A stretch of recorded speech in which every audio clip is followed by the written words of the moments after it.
Schubert is one of the most intimate and inspiring composer. For you? For me. His music for me it touches the grandest part of the human feeling and suffering. At the same time, it has always a sense of amazement about life that is so important. His piece usually have double meaning. You know, you will hear something, it could be sad and could be happy. And so it's very complicated. Each key change always take you to a place that you are kind of surprised and has a human feeling to that. And it's a perfect pandemic listening. Any Schubert, go listen to the last B flat piano sonatas. The slow movement is an incredible funeral march. The first movement is reflection on life, and the last movement is just a German beer dance, you know. Because at the end, we all need a beer, right? Exactly. For me, it fits my character. As I say, I'm always want to look for hope, look for positive thoughts, and that music always gives me that. Most of the time, I hear the music, I cry.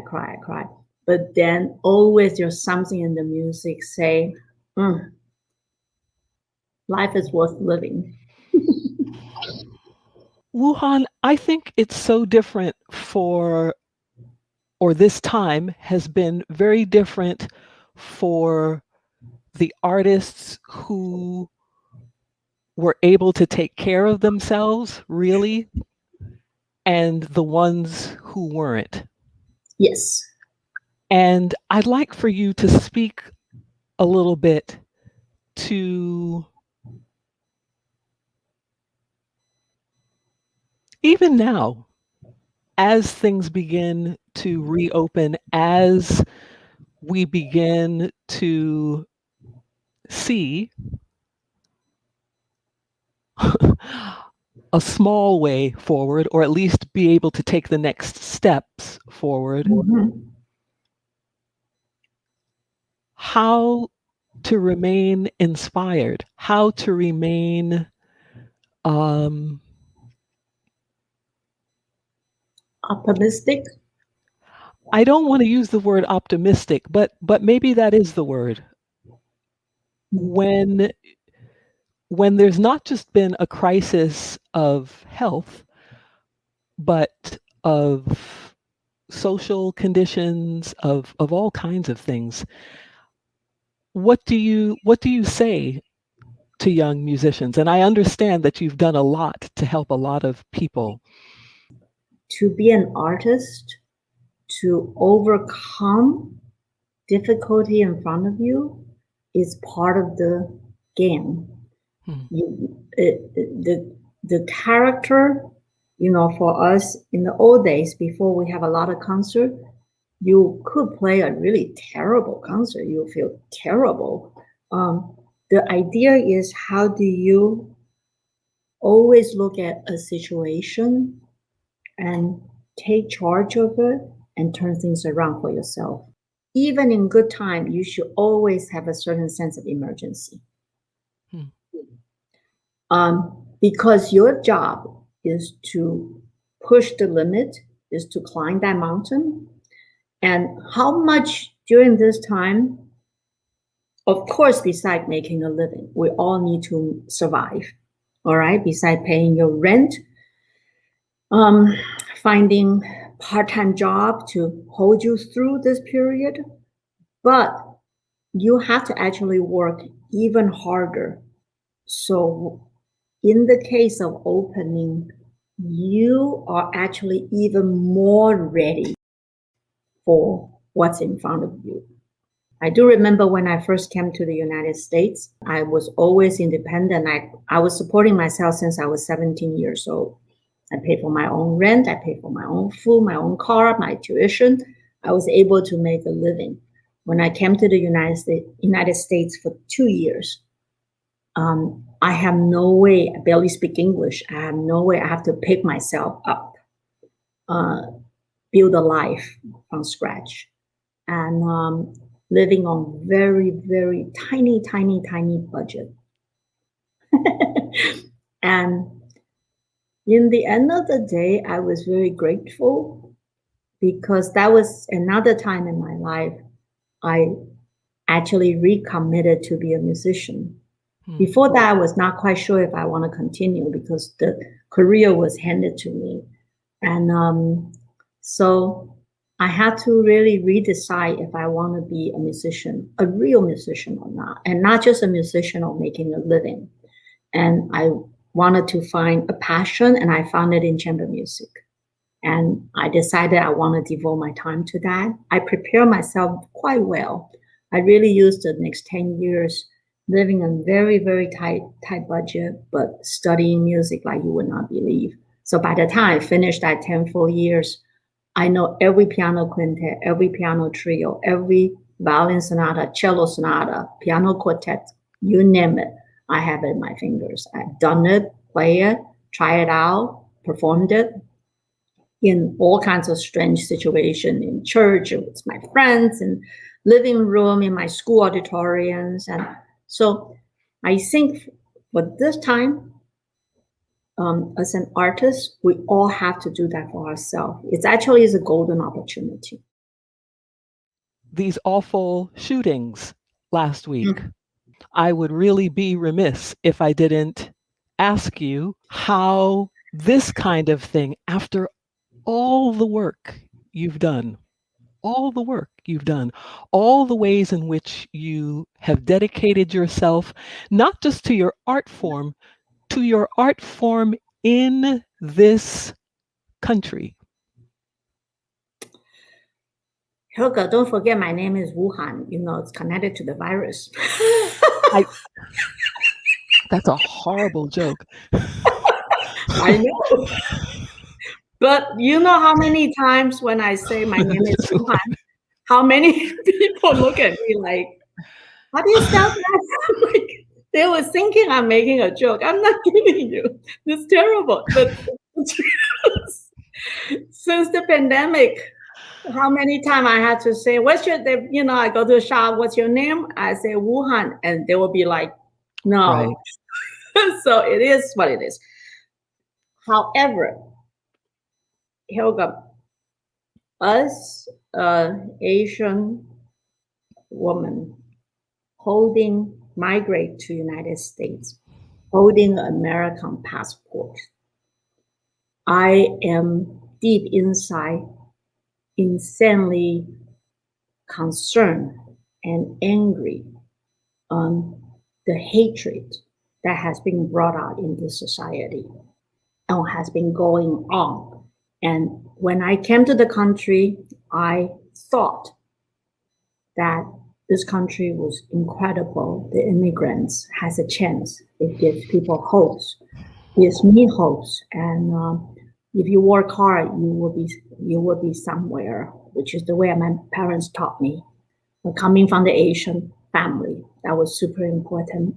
And yes, being an Asian, being attacked, hearing all the horrible story is frightening. It's frightening. My daughter won't let me go on the street by myself. She will call my husband and say, don't let mom go out. Always go with her. So there's always somebody right next to her. There are times my father was a policeman. Oh. My father was a policeman in Taiwan. So watching the police brutality and thinking about how the job description has changed. My father passed away 8 years ago. So I know him my whole life. And then now seeing, and of course it's a different system, but now seeing what's happening here, how the police is treating so unfairly this segment or that segment upset me tremendously. Deep inside, I do know I often wake up, and if you really want to know the truth, I do wake up feeling there's a knot in my stomach. And I have to re-engage myself every day and find that little bit of positive energy to turn my mind around. I don't think we can, at least for me as an artistic leader, I don't have the luxury at this juncture, at this moment, as of today, to actually spend tons and tons of energy on something I can't change. And that frustrates me. So I can only choose the things that I could do that I think might make a difference. And I'm just going to do it. And I think for all of us that might have that little bit of luxury, however that luxury is, it's big or small, we all just have to take that responsibility in order to be a contributor or a good contributor for the society, for the good of the society.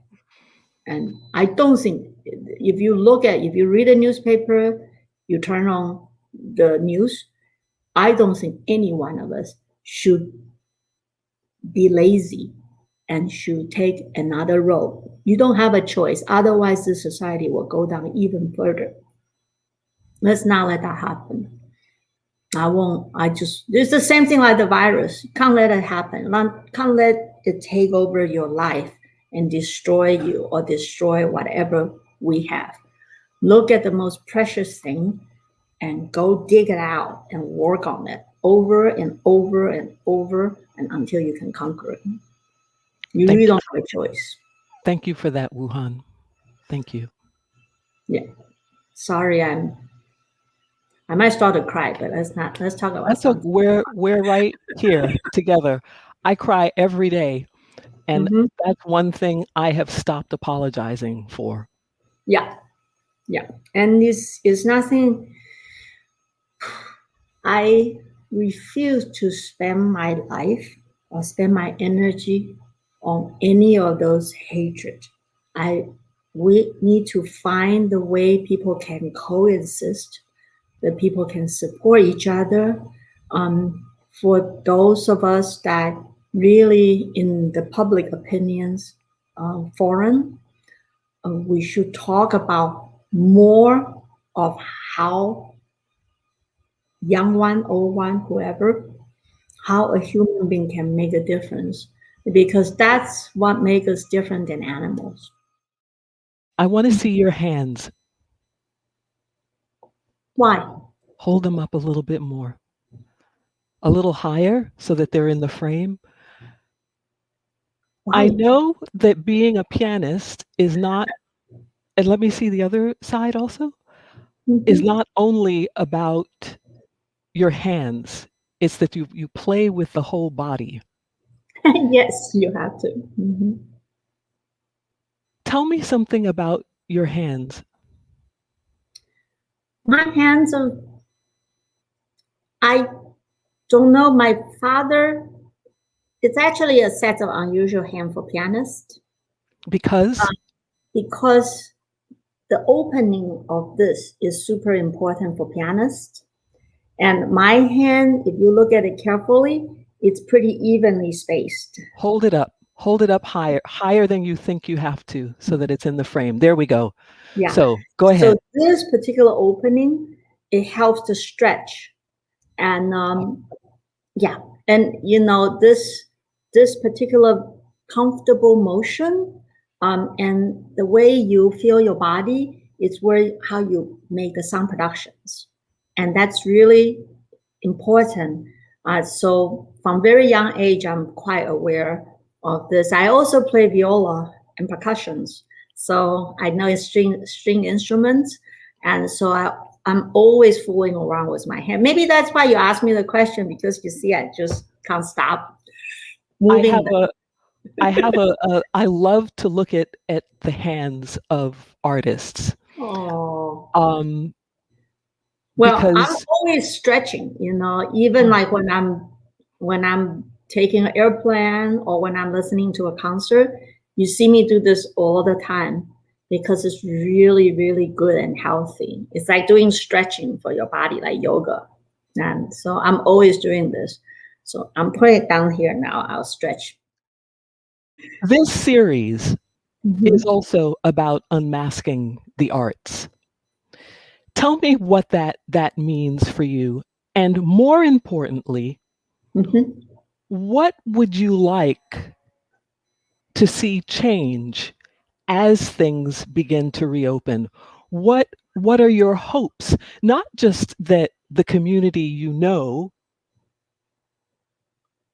are able to go back into the concert hall, or the people who have been in the concert hall occupy the concert halls again and support. What are your hopes for how we go back? Who's in the seats? Who's on the stage? Who's being commissioned? Whose work is being performed? Yep. So the art form that I serve are one of the most intimate, because it's chamber music, because it's small. It takes tremendous amount of concentration from the audience part to appreciate this art form. It's complicated. It takes a lot of communication. A little bit of an eyebrow raise is going to change the dynamic. A little bit of a, scrunchy sound, suddenly something is different. So every performance is delicate. It's an art form that I want everybody to appreciate and to understand. The general um, the general audience makeup is coming from people has been exposed, has been educated about this art form. The people usually has the privilege to, and the leisure time and the upbringing to understand and appreciate this art form. It's not the fault of the art form, it's the fault of our society.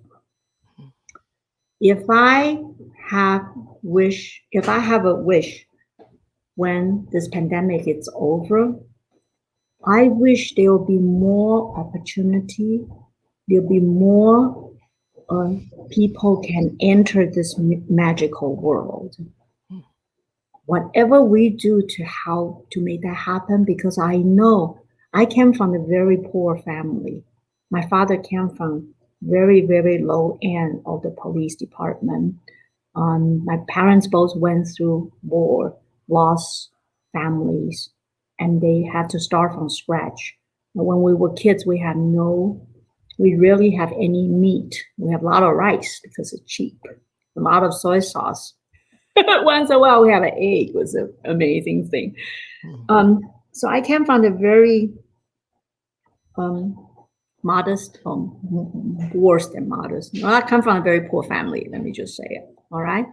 I was lucky enough to be helped by many extraordinary people, providing me scholarship, exposed me to this art form, and taught me about this thing. And this art form has saved me many, many, many times in my life. Spiritually, not financially. Spiritually has helped me through a very turbulent teenage year. When I was Mm. Were you rebelling? Oh, I was the worst. What were you doing? Jumping over the fence, trying to get out of school. To go where? Go watch a movie. I don't know. Go With who? by myself. It's okay. With a couple friends, that's also fun. Just don't want to be at school. I hate school. I hated the school when I was a kid. I need to go out. I need to get out. I need to do things I want to do. I don't want anybody to tell me what to do. But the infrastructure is not allowing that kind of freedom of expression, and the learning the skill of being a musician is very demanding. It takes a lot of tremendous amount of discipline. I was in a boarding school. We were waking up every morning 5:30, practice for 2 hours, do your homework, do your da da da da, and it was a very rigorous training. That's why. Was that good for you? You feel? Yes, that kind of structure? It was great for me. Not during the time I was in it. I hated every bit of it. I stopped talking for about 2 years at one point. So I just want to practice because the music was the greatest thing in my life. But anyway, that's boring. No, that's not boring. You literally stopped speaking? Yeah, I didn't want to talk to anybody because I want to practice. I want to just play my music. I didn't want to have a normal childhood of the pettiness of fighting, and I was a loner for a couple of years. Yeah, so I can concentrate. I want to learn this music. I'm pretty intense in that way. So, but let's go back to your original question. This music was so great. It needs to be shared and needs to be enjoyed and it has the power of uplifting everybody's spirit, to heal wounds, to provide comfort or inspiration or companionship or whatever you want to call that magic of the music. I experienced it in Taiwan. I was there in December. I went through 2 weeks of extreme quarantine. You check into a hotel, they don't even give you a key. You can't get out. Oh, wow. Yes. And the fine starts from $3,500 if you get caught by the camera.